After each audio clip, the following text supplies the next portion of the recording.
देखो यार, अगर तुमको भी यूपी स्कॉलरशिप का रिन्यूअल वाले फॉर्म फिल करने हैं, यहाँ पे फॉर्म दो तरीके से होता है यूपी स्कॉलरशिप में। फ्रेश होता है, फ्रेश मतलब जो नया, और एक रिन्यूअल मतलब आप पिछले साल भर चुके हो।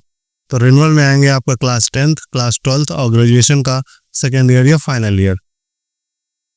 ये सारी चीज़ें रिन्यूअल कैटेगरी में आएगी। तो कैसे फॉर्म फिल करना है ये तो मैं आपको क्लास 10th का बता रहा हूँ, पर ऐसे ही सारे फॉर्म फिल होंगे। तो सबसे पहले तुम्हें आ जाना है ऑफिशियल वेबसाइट पे, उसका OTR करना है।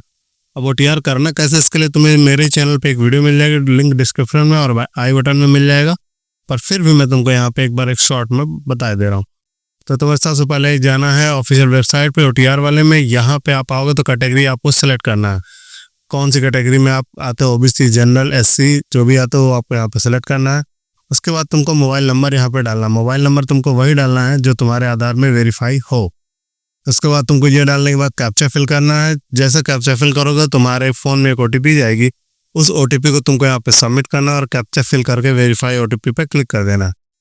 OTP को जैसे वेरीफाई करा दोगे, अब यहाँ पे तुमसे आधार नंबर पूछा जाएगा। तो आधार नंबर जो भी हो तुम्हारा, तुम आधार नंबर तुमको यहाँ फिल करना है, कैप्चा फिल करना और सबमिट पे क्लिक कर देना है। क्लिक करने के बाद से ही अब यहाँ पे तुम्हारे पास फिर से एक OTP जाएगी और आधार की तुम्हारे पूरे डिटेल तुम्हारे सामने आ जाएगी।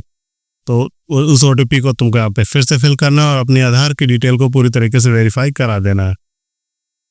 जैसे वेरीफाई के बाद eKYC पे क्लिक करोगे, तुम्हारा जो आधार है वो वेरीफाई हो जाएगा।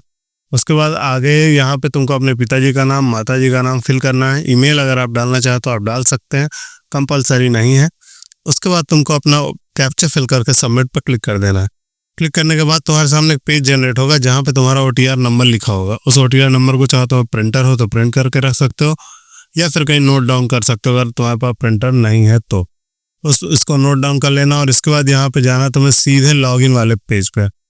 अब लॉगिन वाले पेज पे जब जाके लॉगिन करोगे तो वहाँ पे तुमसे पासवर्ड पूछेगा। तो अगर तुमको पासवर्ड पता है तब तो अच्छी बात है, नहीं पता है तो तुमको ये वाला स्टेप करना पड़ेगा। तो यहाँ पे तुमको पासवर्ड रीसेट करना होगा। लॉगिन वाले पेज में जाओगे, यहाँ पे पासवर्ड रीसेट करना होगा।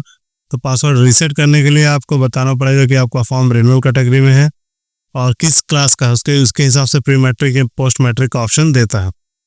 तो यहाँ पे हम 10th का कर रहे हैं इसलिए प्री मैट्रिक। और उसके बाद तुम्हें किस जनपद से हो, कॉलेज का नाम और उसकी रजिस्ट्रेशन संख्या जो 2024-25 में तुमने फॉर्म फिल किया पिछले साल वाला, उसकी रजिस्ट्रेशन संख्या, जन्मतिथि और कैप्चा फिल करके पासवर्ड पुनः प्राप्त करे पर क्लिक कर देंगे। क्लिक करने के बाद तुम्हारे सामने रजिस्ट्रेशन नंबर और पासवर्ड रीसेट होकर तुम्हारे सामने आ जाएंगे। इसको भी तुमको या तो प्रिंटर और प्रिंट कर लेना, नहीं तो नोट डाउन करके अपने पास रख लेना। उसके बाद अब तुम्हें सीधे जाना लॉगिन वाले ऑप्शन पे। तुम्हें ना ही अब रजिस्ट्रेशन करने की ज़रूरत है ना ही कुछ, सीधे लॉगिन वाले ऑप्शन पे जाना है और यहाँ पे जो उसका पासवर्ड है और उसका OTR और रजिस्ट्रेशन संख्या, तीनों चीज़ें आपको यहाँ पे फिल कर देनी है। कैप्चा फिल कर देना और सबमिट पर क्लिक कर देना है। जैसे क्लिक करोगे तुम्हारे सामने फॉर्म पूरा खुल जाएगा। अब यहाँ पे इसमें जितने भी रिन्यूअल के फॉर्म, इसमें कोई भी संशोधन करने के लिए कोई भी ऑप्शन नहीं दिया है। इस बात का आप ध्यान दीजिएगा। यहाँ पे जो फॉर्म है इसमें सारे ऑप्शन लॉक्ड है। जो आप देखोगे लेफ्ट साइड पे तो पूरे के पूरे मेनू लॉक है। अब इसमें आप कोई भी संशोधन किसी भी प्रकार का नहीं कर सकते हो। सिर्फ एक ही ऑप्शन खुला है, वो ये है कि आपको इसका रिसीविंग जनरेट करके रख लेना है। उसी वाले ऑप्शन पे तुम्हें क्लिक करना है, क्योंकि और तुम्हारे पास कोई अदर ऑप्शन ही नहीं है। तो तुमको वही वाला ऑप्शन अपने पास क्लिक करना है और क्लिक करने के बाद से तो अपनी रिसीविंग को जनरेट कर लेना है। संस्था है तो आवेदन प्रिंट उस ऑप्शन का नाम है। क्लिक करके रिसीविंग जनरेट कर लेना। इसको PDF फॉर्म में सेव कर लेना। अगर प्रिंटर नहीं है, प्रिंटर है तो प्रिंट करवा लेना और प्रिंट कराने के बाद सारे डॉक्यूमेंट्स को तुमको अटैच कर लेना है। आपके जो ओरिजिनल डॉक्यूमेंट इसमें अपलोड है वो तुमको उसकी फोटोकॉपी एक एक लगा के अटैच करके अपने कॉलेज में जमा कर देनी है। ये सेम प्रोसेस आपका क्लास 12th में भी रहेगा। सेम प्रोसेस अगर आप ग्रेजुएशन के किसी ईयर में हो, सेकेंड ईयर या फाइनल ईयर में, तो भी आपको यही करना है। ये सारी कैटेगरी रिन्यूअल कैटेगरी में आती है।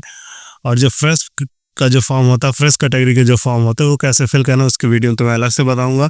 OTR सब में एक ही तरीके से होगा। OTR के लिए अलग से वीडियो तुम्हें डिस्क्रिप्शन में मिल जाएगी, आई बटन में मिल जाएगी। OTR आपको करना ही पड़ेगा, चाहे आप फ्रेश कैटेगरी में फॉर्म भरे या रिन्यूअल कैटेगरी में फॉर्म भरे। तो इस बात का आपको विशेष ध्यान रखना है और OTR को कर लेना। उसके बाद आगे का मैं प्रोसेस तुमको बताऊंगा। तो आई थिंक तो यहाँ तो ये तो था फॉर्म फिलिंग का तरीका। अगर फिर भी कोई डाउट है तो कमेंट सेक्शन में कमेंट करके पूछ सकते हो। तब तक के लिए धन्यवाद। जय हिंद।